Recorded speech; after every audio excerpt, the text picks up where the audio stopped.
following podcast is being brought to you by the Defy Life Podcast Network.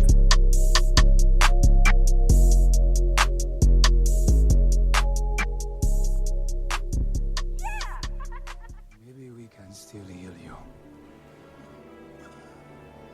Why? So you could just lock me up? No. Just bury me in the ocean with my ancestors that jumped from the ships. Because they knew death was better than bondage.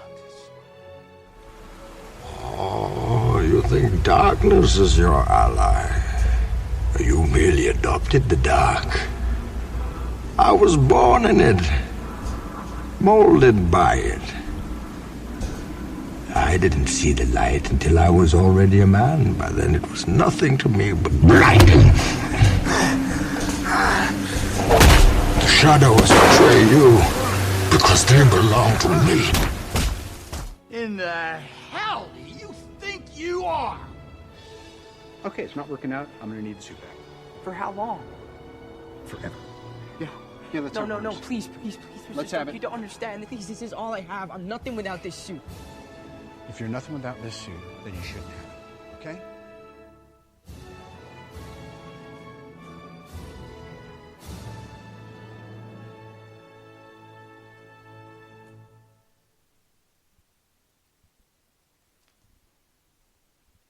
So Oz, this week I see you've turned your blender off, and we are down to our final four in the March Madness Massacre tournament.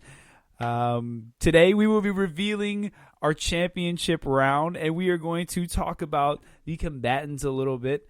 I know after we finished last week, you were a little upset that we didn't get a chance to really talk about each of the competitors and what they bring to the table. So, Oz, before we eliminate two of them, since we have our Twitter results, would you like to talk about the four competitors or say a few words about them? To kind of let the audience know who we're dealing with. And do you think there is a reason we have an all Marvel Final Four?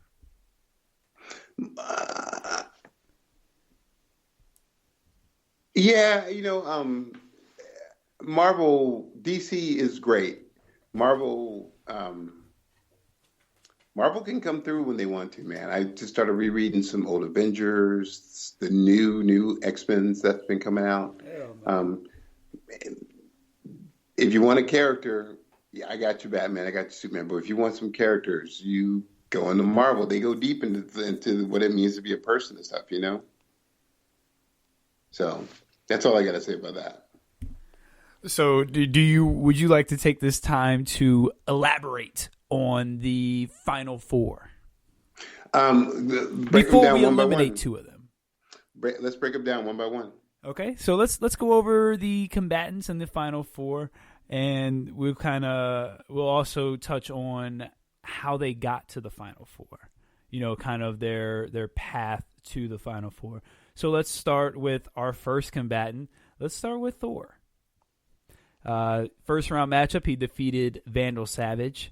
Then he defeated Sinestro. Then he defeated Jon Stewart. Then he defeated Batman. And now he is facing our good old neighborhood Spider-Man to see who advances to the championship round. And Spider-Man defeated Saturn Girl in the first round. Then Spider-Man, in what I consider an upset, whether it be popularity or a real fight, Spider-Man defeated Superman. Spider-Man defeated Wolverine. And then Spider-Man defeated Professor X to get to the final four and face Thor. So, Oz, let's break down this first matchup. Thor, Spider-Man. If this was a real fight and not kind of who our favorite is, who would win in a real fight between those two? Yeah, that's hard, man, because I think OP would put up a good fight, but when you have the guy who controls the elements is a god, Peter's hardest punches would kind of move Thor, but one of Thor's hardest punches would probably obliterate Peter. And Peter would do his spider sense and avoid like the punches, avoid the lightning, but eventually he would just get run down. It depends on where they're fighting too, but man, I can't think of any like scenario unless even if they're in a room, even if they're in a room, Thor's just a hammer. He is the hammer god. You know, PD is awesome, but I don't think he would hold too much in a real fight. What are your thoughts on that? In a real fight, you know, my comic knowledge of Thor is limited as far as what I know about the scale of his power. As far as like, you know, basing it off the movies, kind of with Thor at least, you know, I think it could be a good fight. Like I think especially if we do it kind of how Bat and the Sun did it, you know, where it goes by percentages, and I'll go over this result here in a minute. This would end up being a pretty good fight. I'm kind of where you are as far as with the elements. Anybody that has power over elements, I think, just kind of has an advantage, especially when it's at the scale of a Thor, you know, or like a Thor, Iceman, Storm, Magneto. Those type of people who have that level of control over the elements, where they can, or Invisible Woman is another one, where they can just literally manipulate things in your body without you knowing. Those are people where it's kind of like Spider-Man would be the one to be able to counter them because of the spider sense, and he would have a little, but there would be so much coming at you. And when you're talking about electricity, depending on where they're fighting, he could be getting attacked from literally every angle at once, and there would be nothing he could do about it. So yeah, I think anyone who has elemental powers automatically has an advantage. But I will say, if there is one person who has the heart and the literal power to fight a god like that, it probably would be Spider-Man. Yeah. Like again, if they're in a room, and Thor can just kind of like throw his hammer, just cause mass destruction, that kind of thing. Spidey's gonna get some good licks in him and do his thing. But if they're in an open space, Thor can like make a tsunami or a blizzard happen with lightning. And I'm like, Peter's trying to fight the elements and this guy, you know, so it gets kind of hard, you know. Yeah, because I honestly, you know, I could see Spider-Man outsmarting Thor in a closed area. Oh yeah, I could see him outsmarting Thor in that type of environment, using the elements against Thor, using the hammer and its speed and force, you know, especially like on the comeback. I could see Spider catching a web onto that and kind of using so I could see him in a confined area really being able to manipulate his environment. But and I agree with you, open area, I think he'd be in trouble. Yeah, he's just like, if they're in any open air space, whether it's a field, whether it's an airport, whatever, he's in trouble because he's like literally fighting the environment and fighting Thor. And Thor's just like, he could be half a mile up in the air and just be like, let it all rain down. But that would be a real fight. This is not a real fight. This is who our personal favorite character is. And then we left it to the audience. It's all about the audience. It's all about you all that listen to this show. So with over 80 votes, Thor vs. Spider-Man for a trip to the championship in the first ever M-Cubed March Madness Massacre tournament, with 53% of the vote, Thor, in my opinion, an upset, moves on to the championship. It wasn't upset. It's just the natural order of things. I still think that's an upset. Like I still believe Thor beating in a poll like this is still an upset. But yeah, I guess. I like it. Let's move on to our next set of combatants.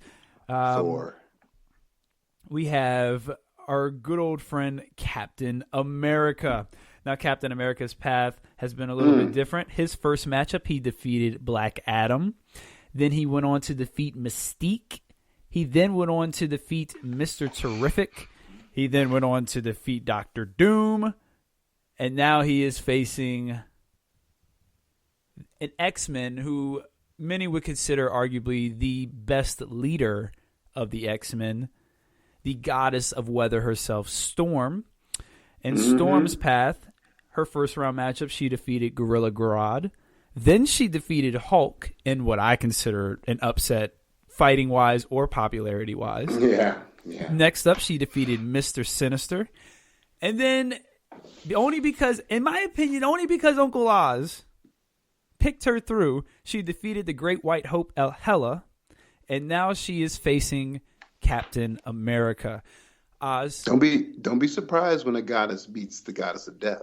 I'm a little surprised. I think, you sleep on it. I think Hela might have took it, but no. Let's talk about Storm and Cap. If this was a real fight, who would you have your money on?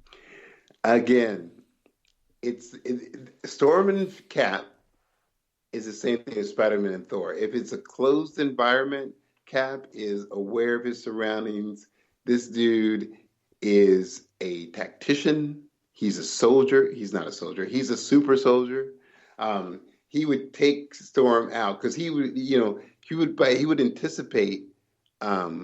He'd feel the drop in weather if she tried to do some stuff, and she can't really do her she can, but he would feel the drop in weather. He would be ready for her. But if it's again open air environment with this guy, or could literally be in a car 2 miles away, GPS where he is, and send the biggest blizzard, whatever. He ain't fighting no blizzard, man. His shield. Like in a closed environment, his shield is gonna destroy her, deflect the lightning, all that stuff, deflect hell. But in an open environment, he throws that shield doing a hurricane where the winds are 300 miles per hour. That shield's going right back at him harder. So it's just a scenario. But I think overall, power for power. If you strip these guys naked, I wouldn't mind seeing Storm naked. But if you strip them naked and say, go, no weapons, but you just had your natural ability, Storm can get some distance, I agree with you again. I think in any type of closed environment, I think Captain America walks the dog with her. She can't fly. Well, not even the flight though. It's not even the flight, but it's kind of what you said about him being the tactician. Any type of closed environment like that, because hand to hand, she's not even competing with him. So if he gets anywhere near her, I think it's a wrap. Yeah, I still feel don't sleep on her when we're fighting because remember. But to Cap though, compared to Cap though, true, very very true. But I wanted to say no one's taking Cap out, dude. Fighting. But for Storm's beat Cyclops in a fight before because Professor X, one of the first things he did was, you judge him for whatever this dude is trying to save his race. So you judge him for how you want to. But he stole, maybe given, but he read Reed Richards' mind, got the unstable molecules to make the suits that could withstand environments, went blitzed through Captain America and all the fighters' minds so he could train his X-Men how to fight and stuff, And Storm, by the way, Captain America is awesome, but Storm, as Hawkeye was taught by Captain America to be a really good fighter, you got no one better than Wolverine to teach you how to fight. Well, it's a complete side note. No powers, just strictly skill. Wolverine versus Captain America, who would win? Oh, that's tough, dude. Okay, so no powers, no adamantium, no super strength, just pure skill. Who would win? Oh, pure skill. I don't know, man. Pure skill. It's a hard fight because even if you take away his claws, Wolverine still has that berserker rage, and it's been noted that his berserker rage is equivalent of a silverback gorilla going nuts on you while he's also playing 4 different people playing chess. Well, if it's not a power, and that's just how he gets, then you can count that. Then I'm cool with counting that. Yeah. So we're not doing any sort of They both have healing factors, so we're not putting that in, right? We're just talking like their skill fight, the fight, right? Like if they're just pure humans at the peak ability of both at their peaks, just at tip top shape, same stamina, same strength, same power, all that. Who would be the better fighter? But, okay, so here with the, I just want to get one more stipulation in there. But they both have the knowledge of their fighting skills, right? Yes, they both have their separate knowledge of each of their own fighting skills. I love Cap, but Wolverine is going to get him, and I can tell you why too. We like to say this about Cap. Captain America is probably Marvel's greatest fighter. People can dispute it, whatever you want to. It's because he sees stuff and then he memorizes it, like sort of like Taskmaster. And he has some fighting. He has some like actual fighting, which is better than just reading books in World War II for like 3 years, before he was like, encapsulated in ice and everything. Awesome. He was trained by the best lethal military fighters that they could find in World War II. Awesome. Wolverine has nearly 150 years of just fighting, just straight up either fighting for survival or being trained by samurai, ninja clan, World War One, World War II, like in the trenches, getting mustard gas, fighting for his life. So Wolverine's got the fighting spirit, man, but Captain America is like, they both got heart, but like Wolverine comes fight to fight. Wolverine is definitely got the skill set, dude. But let's get it out there and talk about it. But yeah, Wolverine has like, it's your knowledge of fighting. Wolverine's basically got, like I said, 150 years of just scrapping and all sorts of methods of fighting, all sorts of disciplines. And Cap's got 3 good years of being instructed in a war. So that's all I want to throw out. All right. And so let's get to the poll results. 70 votes were cast for this one. And with 58% of the vote, Captain America moves on to face Thor in the finals of our March Madness Massacre tournament. Storm and Spidey, hard fought, got close. Yeah. Final four, nothing to sniff, nothing to be upset about. But they sniffed the championship game, but they won't be there. It'll be Captain America and Thor. But we're already about 20 minutes in, so we're pretty deep into it. So allow me to set the table. This is Take a Knee for Marvel vs. DC. I am your host, Regular Scott. I am here with my co-host, the comic connoisseur, the mighty Ozzy Killmonger. Oz, what's going on? What is up, good people?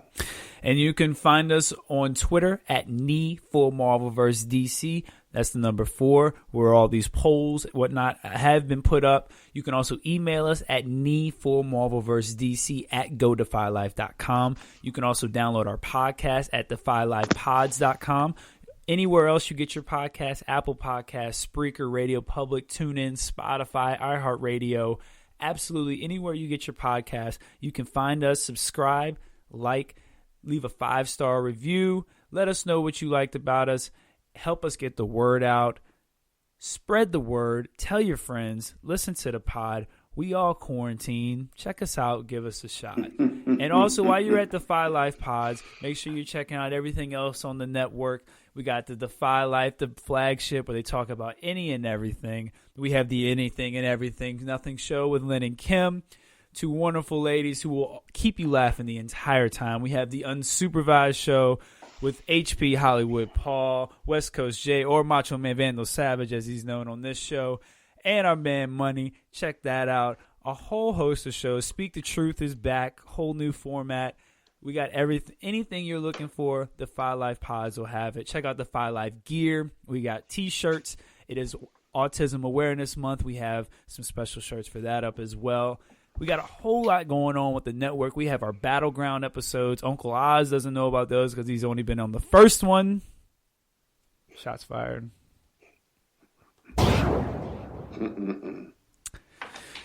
We'll leave it at sad. We'll leave it at that. But it's sad. So there's that. I did a little house cleaning. Oz. So I know Last week I talked about it, and I'm talking about it again. You get upset when I don't. You call me irresponsible when I don't bring up the coronavirus and we don't talk about it. So, Oz, I would like for you to bring us our weekly update for the coronavirus. Whether it's, what do you want to talk about this week with the Rona? No, I COVID-19. It's still a thing. It's not a joke. I was talking to my wife, and I said, "Man, you know what, man? If you could breathe red flame, like red mist would come out of your mouth or nose, for people who had it, so that you would know. It would people be like, oh crap, that this is like real. But since it's invisible, people are like, yeah, I'm fine, dude. It's a serious thing. I'm sorry, that's a lie. I listened to a really good interview with Terry Gross and Max Brooks. Max Brooks, the author of World War Z, he has a new book coming out about Bigfoot and these environmentalists and the conflict between it, which seems really good.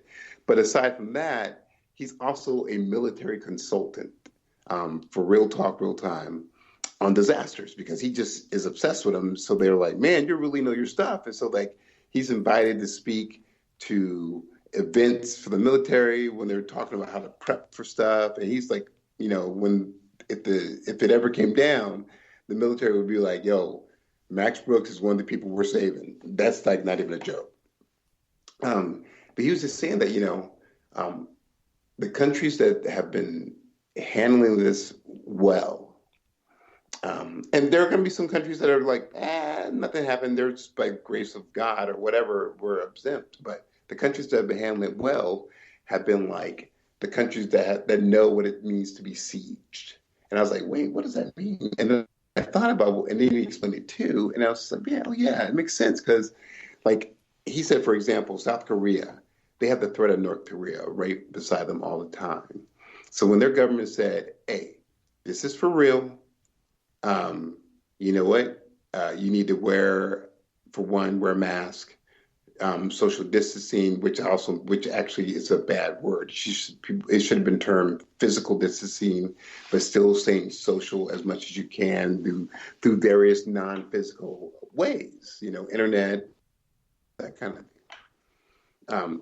They did that. They implemented that, and they still don't have the statistics out, but they have said that 95% of their population wears masks, and it's like helped them. They're peaking right now. But it's helped them kind of stem the tide.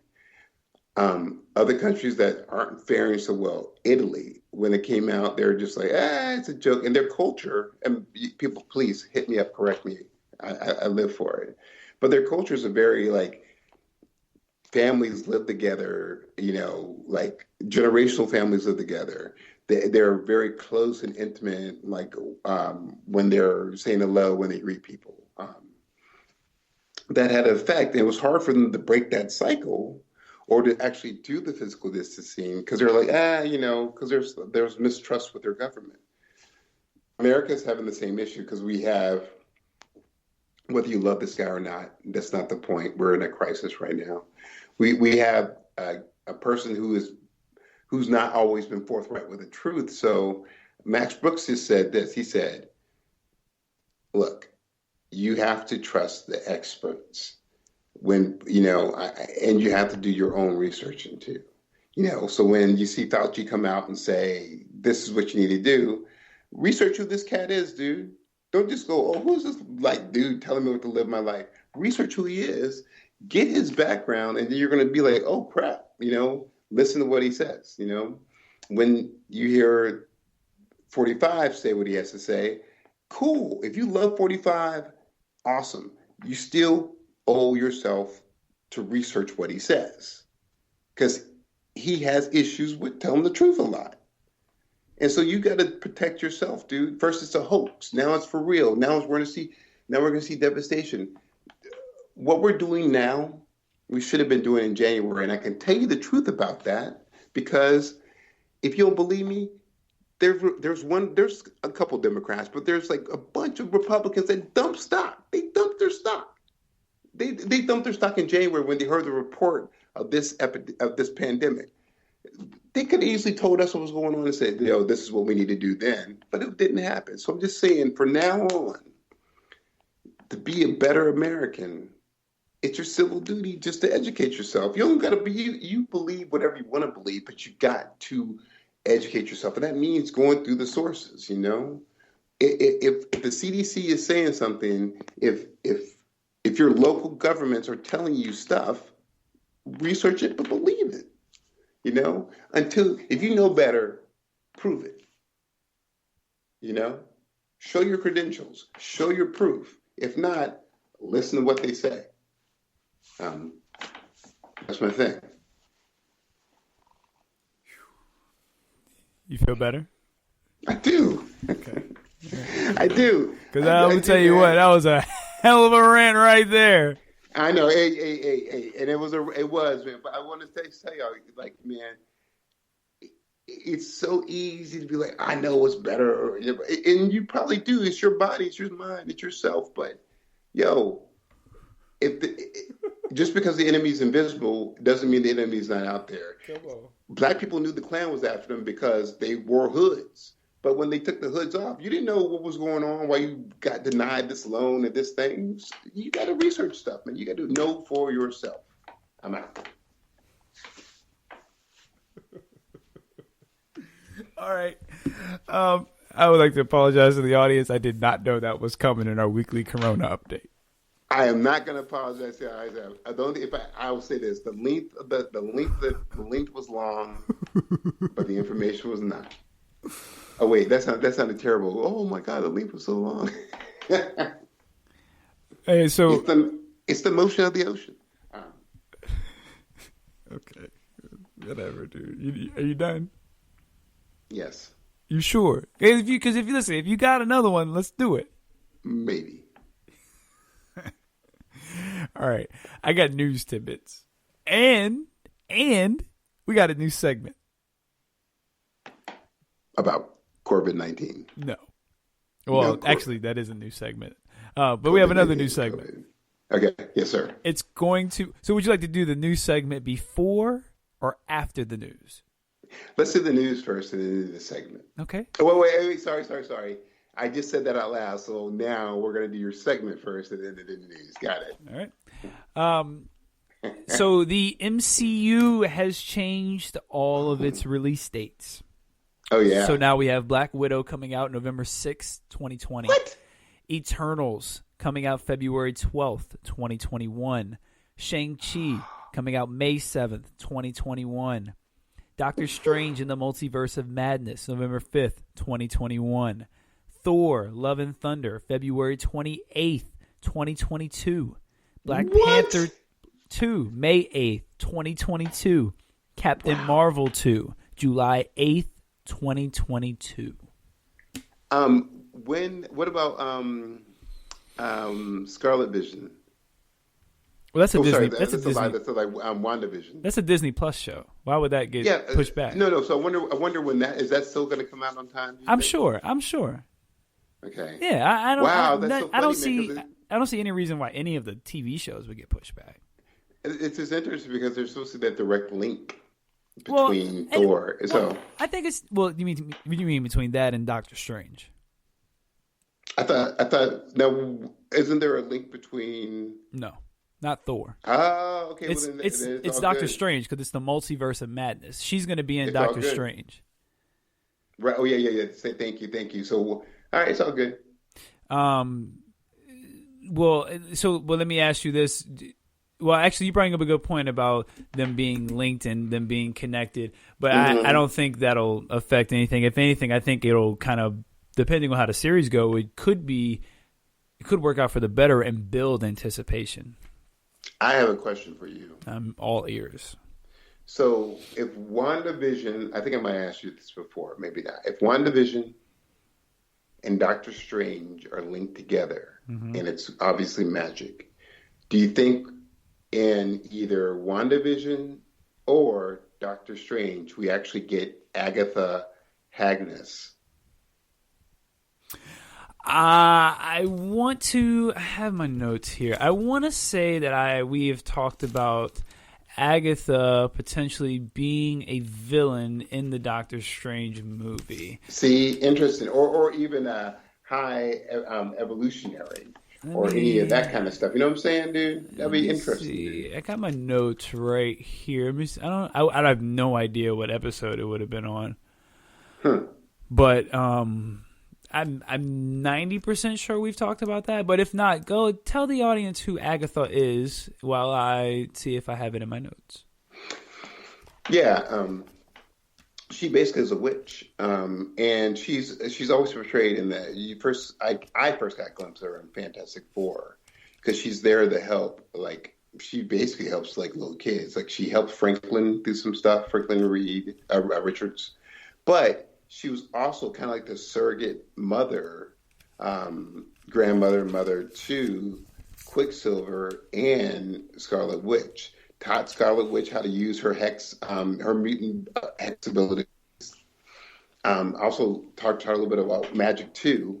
But she's been around, and she's like, she's been burned at the stake before, but she's like authentically and officially a witch. So it'd be interesting if they do or do not have her in either one of those, because they have to put her somewhere, because like it's such a waste not to have her, and she's a very integral part. She was also very much a part of Wanda's kids being born too, because she helped the spell that kind of like tweaked out reality that would let the impossible be possible. That's what they say about me. That you tweak out reality. Well, that too. Yeah, I agree. That too. All right. Yeah, great. So while we're sticking with the MCU, one of the, or at least for me, one of the more intriguing Disney Plus shows they have coming out is the What If animated series. Yes. One of the episodes is going to focus on the Ragnarok, Thor Ragnarok and that whole storyline. But instead of Thor, it will be Tony Stark's Iron Man. How that works, I'm not sure, but I love the concept. I think this is the type of thing we should be doing. I think like this is great. Was very intrigued once I saw T'Challa as Star-Lord. Like I think the concepts that we're using are very good. I like like they're taking chances. I'm all on board with this. I hope that this is true, because I think Iron Man's take, his actions and his response to everything would be and will be vastly different than Thor's was. Yeah, and I like it because there was a short run of Black Panther in outer space, because there's like the Wakandans developed space travel like probably 2,000 years ago, and he sent some Wakandans out into space, and I love the premises as Wakandans do what they do. They explored, found a hospitable planet, and when they were challenged, they're never defeated. So there's a whole branch of Wakandan empire that's been spawning for 2,000 years, and Black Panther's like, whoa. So him being Star-Lord, it kind of bleeds into that a little bit for me, and I kind of like that a lot. But I just love the concept of any sort of Elseworld or what if animated thing. That's just blows my mind. I love it. And while we are, kind of talking about the Thor Ragnarok elements they're going to be taking, I'll use that as kind of a segue into my next bit of news, which is Bryce Dallas Howard is going to portray Angela in Thor: Love and Thunder. Angela, like I said at the beginning, that's when we talked about the Final Four matchups. My knowledge of Thor in the comics is very limited, so I'm not sure who Angela is. I think there was an Angela that was sort of like a Valkyrie kind of ish person. But okay, weird. So I was hoping you could give a little insight into who that is. You think it's a Valkyrie? I feel like it's kind of like one of those. I feel like the Angela character is a kind of Sith Valkyrie kind of hella kind of woman. You know what I mean? Like God who kicks ass, that kind of thing. Okay. Goddess. So that's a rumor there. Let's see.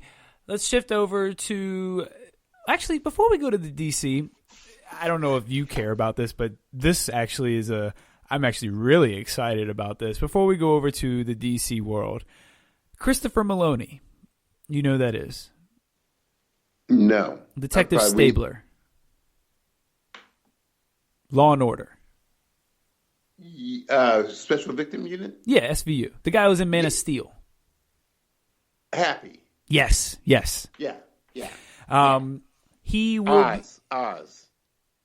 I've never seen Oz. Oh, dude. Oh, I heard about Oz. It doesn't really interest me. Dude, this cat was doing SVU, playing a special He's done like True Blood and stuff too, and all that. Yeah, the sex crime special victim unit cop with integrity, but also at the same time was playing this psychotic prisoner in Oz who was just terrible. He was horrible.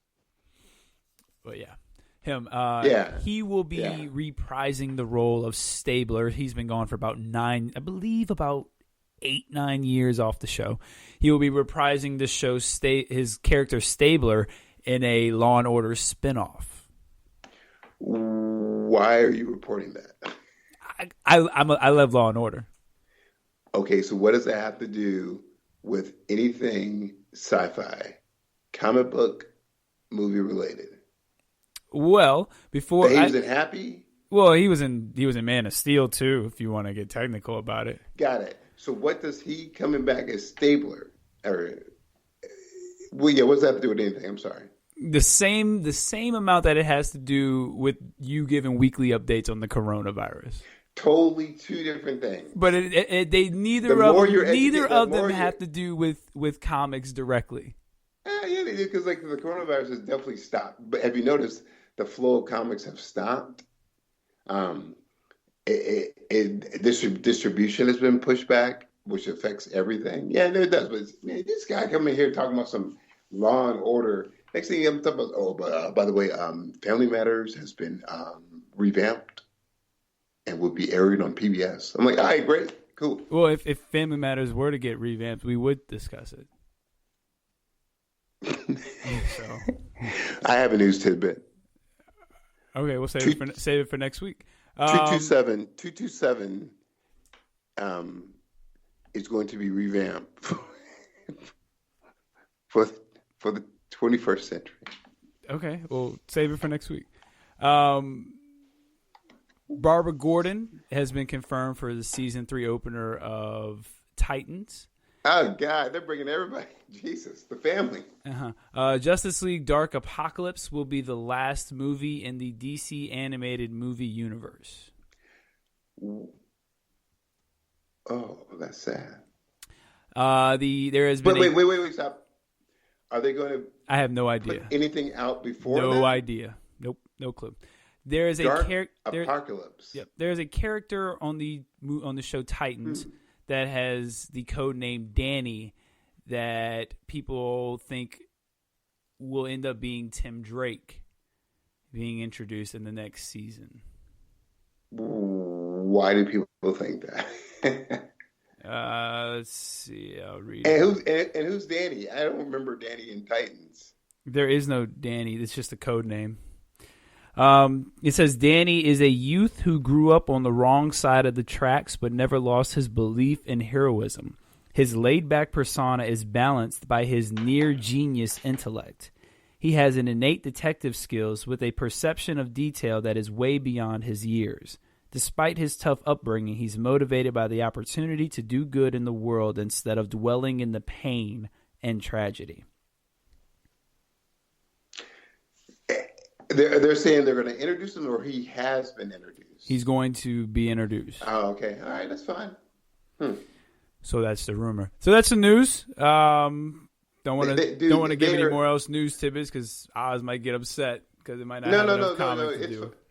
I don't get upset about good Lord, Law and Order. I thought you were at least bring up that Happy is getting renewed or something like that. All right, fine. So they're doing a lot with Bruce Wayne. Good God, dude, because like they got Dick Grayson, they got Jason Todd. They're gonna possibly introduce Tim Drake. They got to do some more stuff with Bruce. It's crazy. Okay. All right, we're gonna take a quick commercial break. Then we'll be And right back. Barbara Gordon too. Jesus. Yep, we'll be right back. That's really weird. Yeah, we'll be back. What you doing on a Sunday? Yo, what up, my people? This is J.R. Glent from Defy Life. If you're looking for an in-depth, honest, at times hilarious conversation on anything from current events to sports to entertainment and more, check out myself, Alvin, Thomas, Gerald, and Yosh on the Defy Life podcast. Dropping every Wednesday, available at godefylife.com and everywhere your favorite podcasts are available. And as always, if you're not rocking with Defy Life, what's your life about?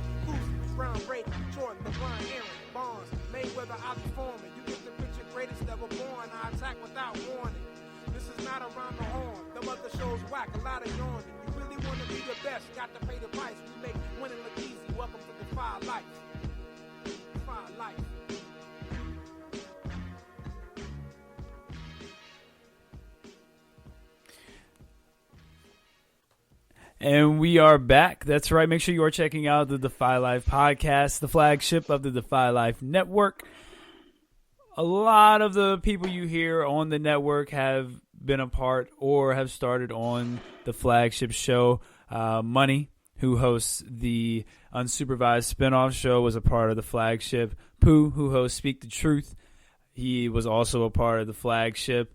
It's a great show. They talk about a whole host of different things. Definitely check them out. You can find them at Defy Life Pods, as well as where you can find all of our podcasts and whatnot.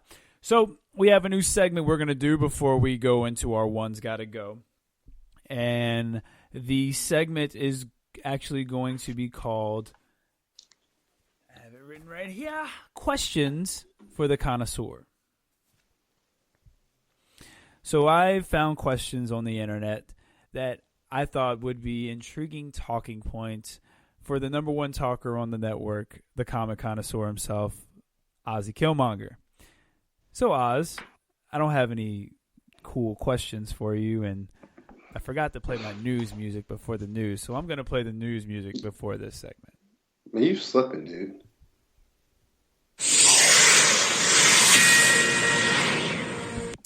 So, my first question for the connoisseur. Who would you trust to cure the Rona with zero negative effects? Your choices are Dr. Doom, Lex Luthor, Beast, or Mr. Terrific.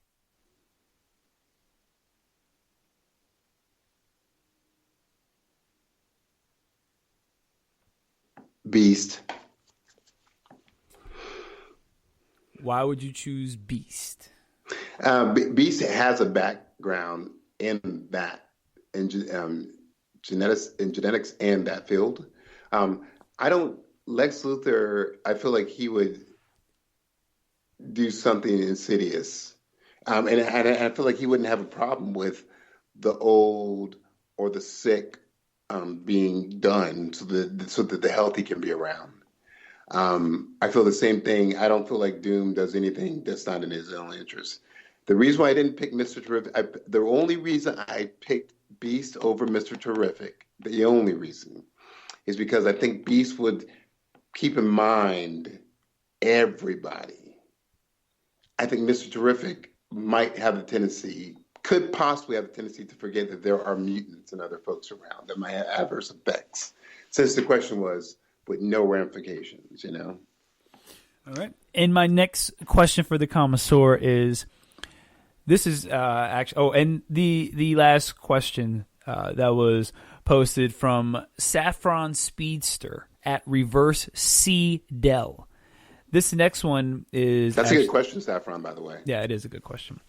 This next one is from David Taylor II at DT2 Comics Chat. He asked, would children of a super soldier automatically inherit his powers? You can look. That's a good one too, man. You can look and go through. Oh, you can try Ultimate Captain America, where the Red Skull was actually Captain America's son. Once Cap, he actually had a kid with Carter. She got pregnant, gave birth. The government was like, "Oh, Captain America's gone," so they basically raised this kid without the mom. Until he was like maybe 15, and he exhibited like far greater skills than the father did. But he was a sociopath because they kind of made him that way. There are some old what ifs that have Captain America saving his kids, and like it's a mixed bag. Some of them have it, some of them don't. I would say this: it's a fair bet that they're going to get something because his genes got overridden. His DNA genes got overridden to be perfect. It's also who he mates with too. If he mates with someone who's got similar qualities like him on a superhero tip or super level tip, yeah, they'll do it. But it just depends. Chances are good. Okay. So that was the first installment of questions for the Commissar.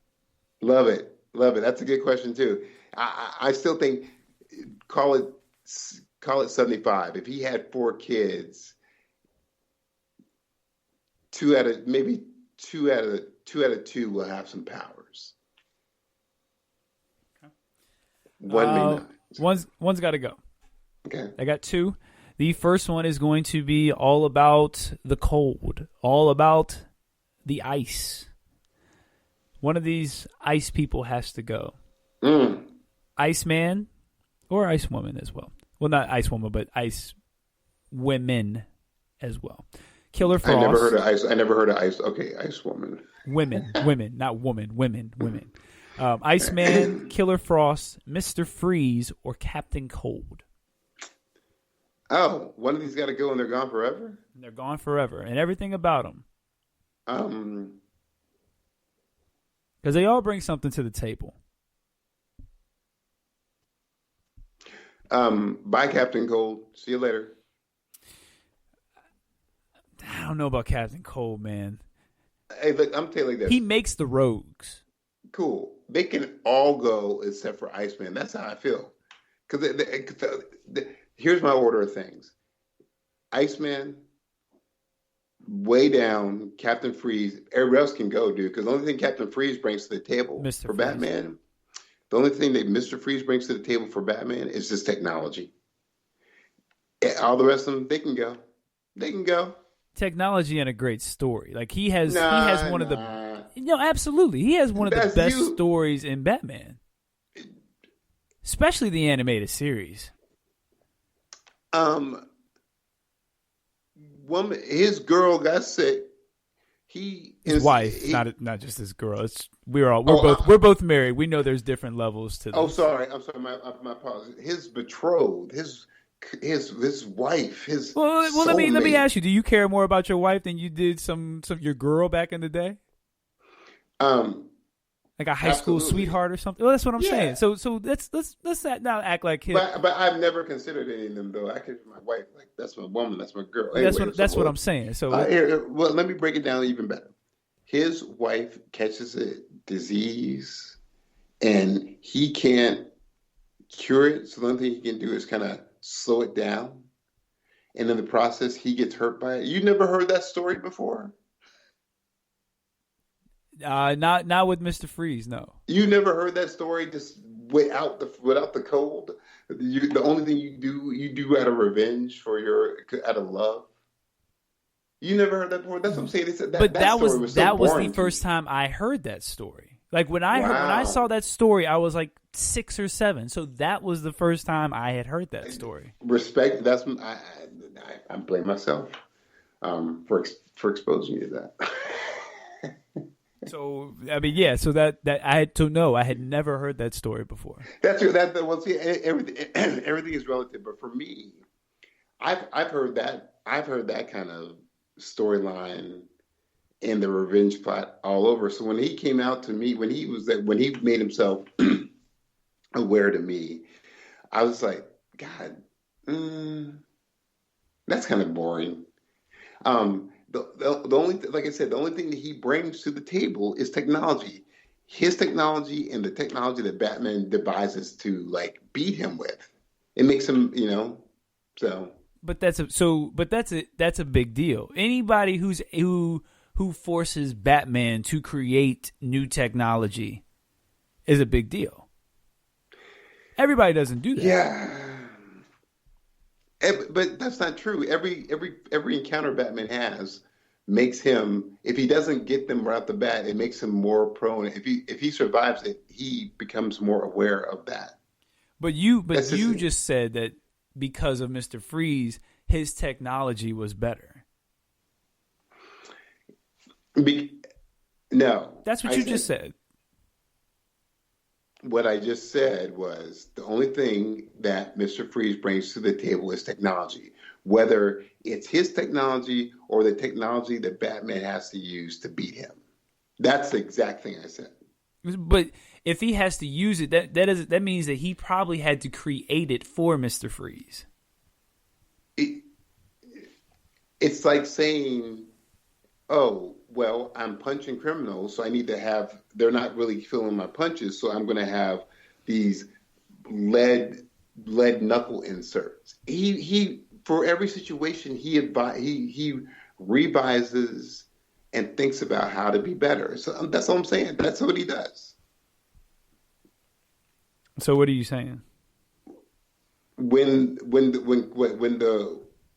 the flame bug or whatever, fire bug or whatever came out, he made asbestos suit. Not asbestos, but he made a flame retardant suit. Mr. Freeze doesn't add anything to that dude. Yeah, I don't know about that. And Mr. Freeze is one of his more underutilized villains, especially now when there seems to be kind of a lack of villains for him. I think he's a very underutilized villain and I think he could be on the same tip as like a Poison Ivy, because I felt like she was very underutilized for considering how powerful she can be portrayed. She's way powerful than Batman is. Well, that's what I'm saying, and I think Mr. Freeze can be that same way.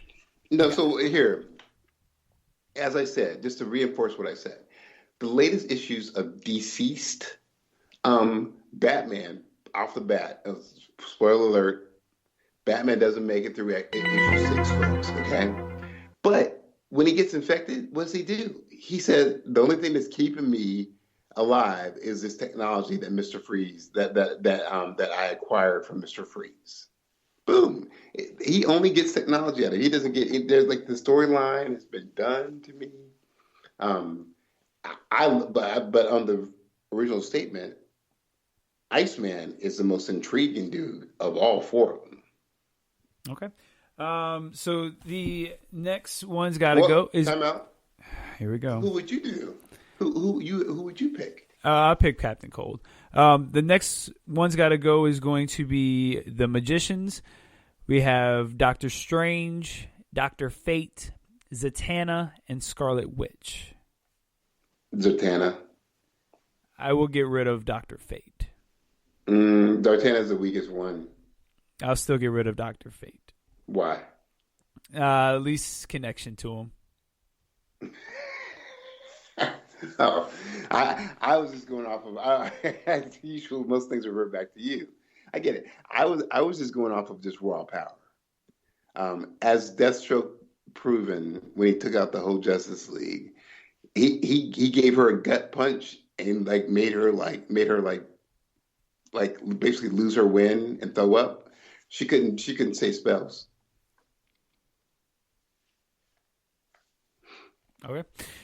All right. So those are my ones got to go. We got 2 of those right there. We did a new segment, Questions for the Connoisseur. Now let's get to the finals. We'll go over our 2 combatants, and then we will wrap this bad boy up. So for our championship, Oz laid the case for Thor and Captain America, why viewers should vote for each of them. Or listeners. Nobody's watching us. Yeah, they might be looking at the sky, but for all of our listeners, here's the deal. Choose wisely, pick what you like, but I'm just going to throw out their stories, their powers, make it real quick. We're going to go with Thor.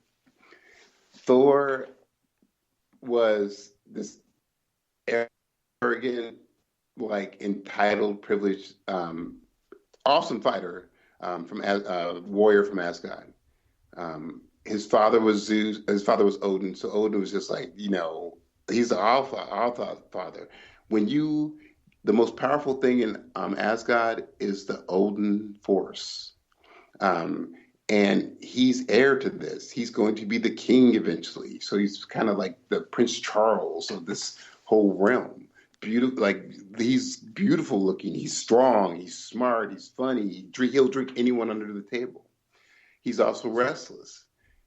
And his mother, Frida, I think. But anyway, his mother is also a goddess too. Thor just kept telling him, "You're too arrogant. You're not going to get this throne, man. You're not getting this throne until you can figure out what it means." He's like, and Thor's just like, "What are you talking about, Father? Every battle you send me to, I destroy whatever you need me." He's like, "That's not the point." So eventually, he gets a hammer, and from the folklore to actually the Marvel story, it's still true. When the elves or the dwarves made his hammer, he was supposed to have a long standard hammer with a 2-foot long, at least, handle. They made mistakes, and the handle got short. And people joked on the hammer or whatever, but it became one of the most powerful legendary forces around. And his hammer, at the end of time, when it's just like Thor, his 3 granddaughters, and a few people, the hammer still survives. Thor's powers are, he's a god, instantaneous healing ability, unless like the majority of his body is destroyed. Impervious to bullets, high-powered bullets. It takes something, at least a missile, to pierce his skin. Has a hammer that lets him fly. Also lets him control all the elements, which is part of his gift as being the thunder god. Again, he's the god of thunder, the god of storm. His powers compared to Storm, they've said it, Storm's no match for him. Storm can make a weather pattern that could affect like a neighborhood, maybe a county. Thor could affect like a whole city of New York and cause the patterns to go crazy. He's super strong, can go toe-to-toe with the Hulk, Hercules. His hammer, wherever he places his hammer, if that thing is not worthy, nothing and no one can lift that hammer unless you're worthy, unless you're him, which is also a weapon we've seen in the movies. Noble, warrior's heart. At the end of time, again, he's conquered like Galactus.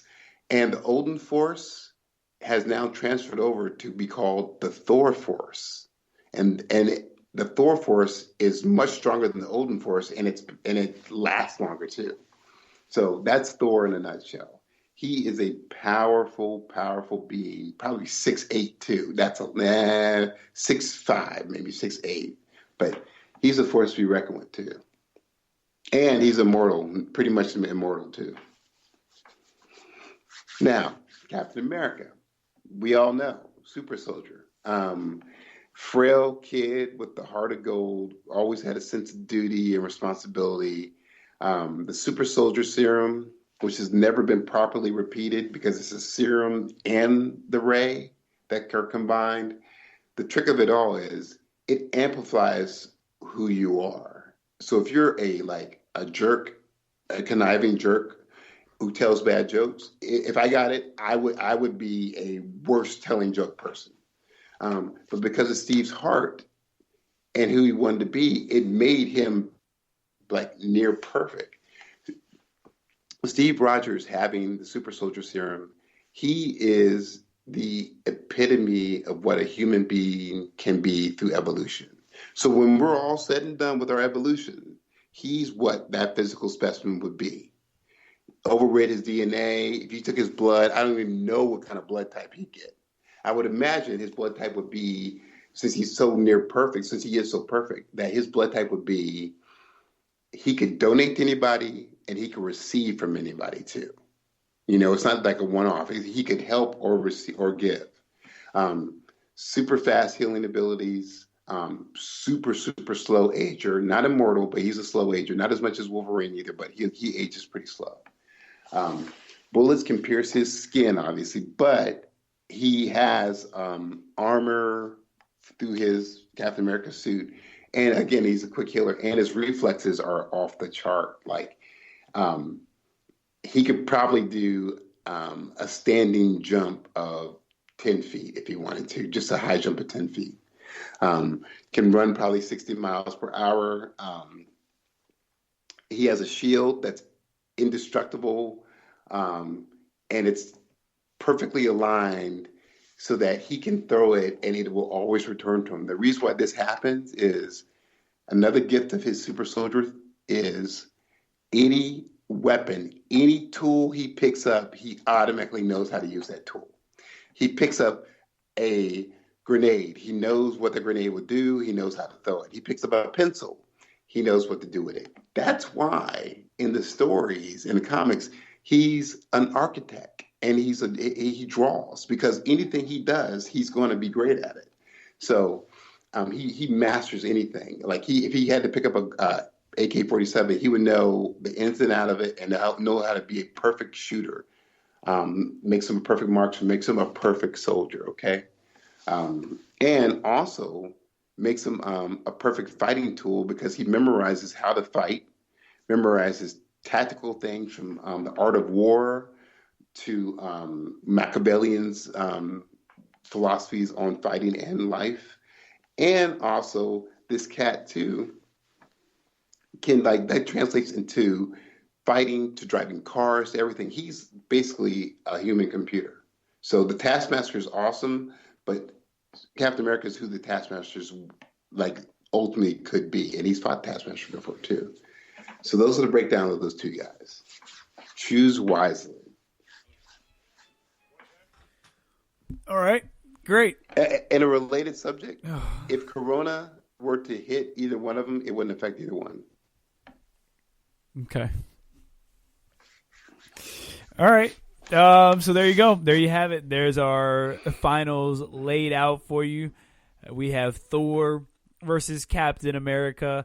Next week, we will be back. We will crown the first ever M-Cubed March Madness Massacre Tournament champion, brought to you by I know who I'm from voting Marvel for. vs. DC. Well, you don't get on Twitter, so you're probably not even going to vote. I know who I'm voting for. So.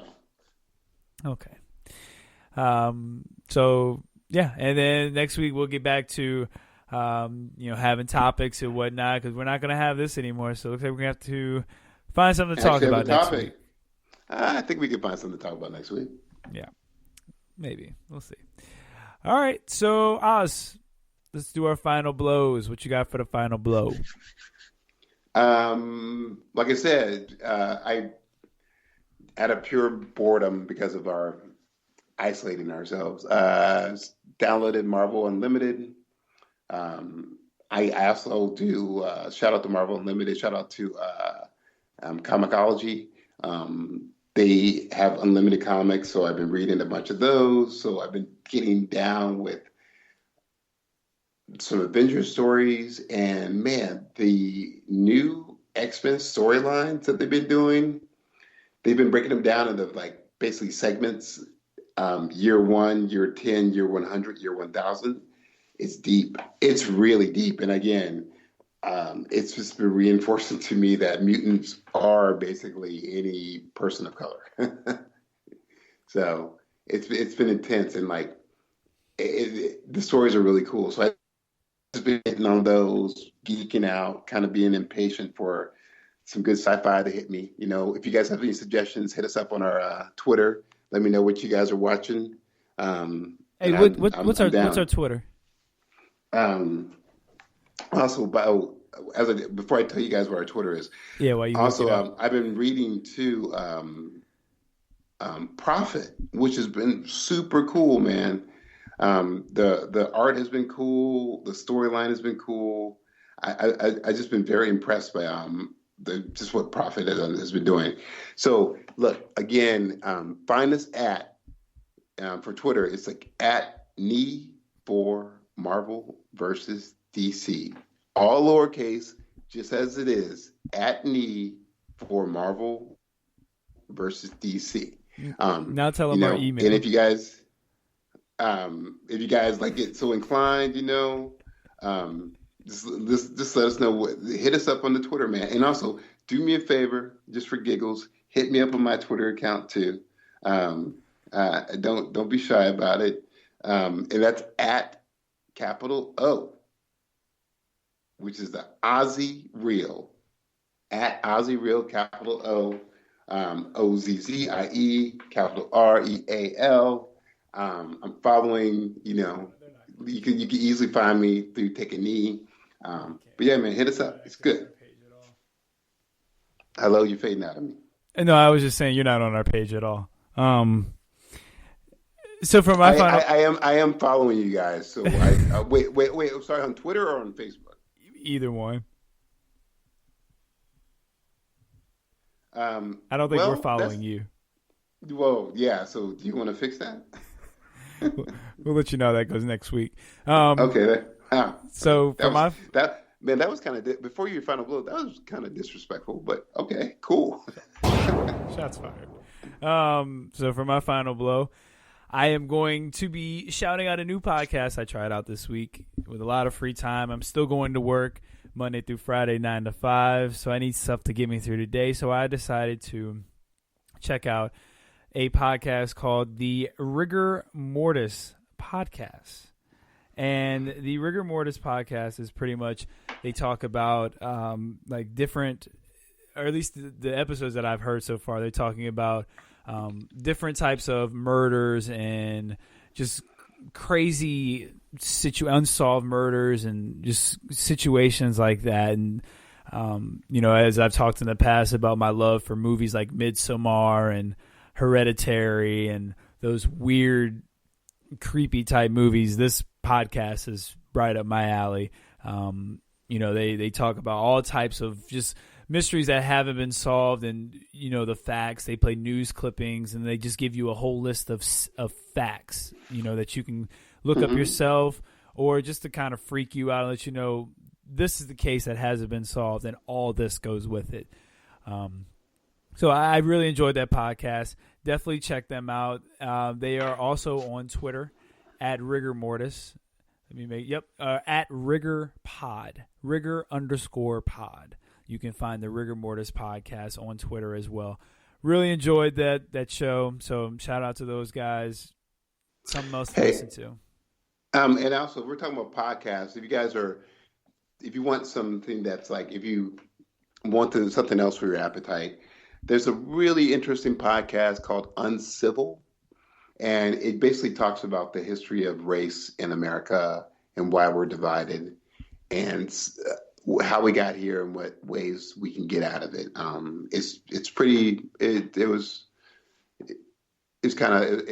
an interesting one. It's a little thought provoking, but just want to shout that out there as we're shouting out podcasts. Well, we're not. This is my final blow. It's what I do every week on the final blow. So next week, save that for your final blow. Got it. Don't waste my final blow time. No. Respect due. Remember, Uncivil. Anyway, I think Regular Scott was saying something anyway. Yeah. So you're rude and whatnot. Last week it was the blender and your goddamn dogs. This week you're taking my time. I figure I gave you plenty of rant opportunities this episode, and I can't even get a final blow.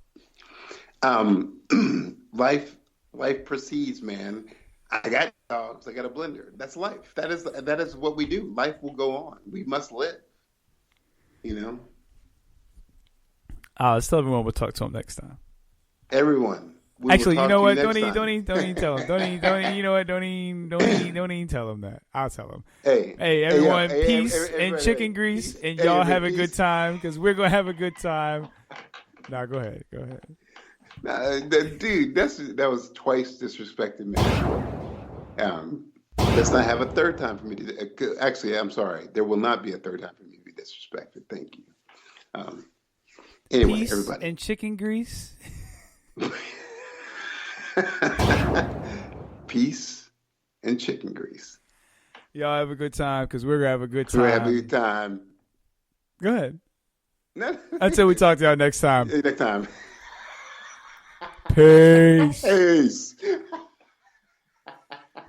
Luckily, you don't have the brain capacity to keep up with my speaking, so. Dude. Your brain capacity. If you got the super soldier serum, I would be scared to find out what it would bring out in you. Oh, let me go ahead and tell you, I'd be a villain. No, I'm going to tell you, I ain't gonna be no hero. Tell you would definitely be a villain because it would bring out your worst trait. But you wouldn't be on some Steve Rogers built body stuff. You'd be on some like look.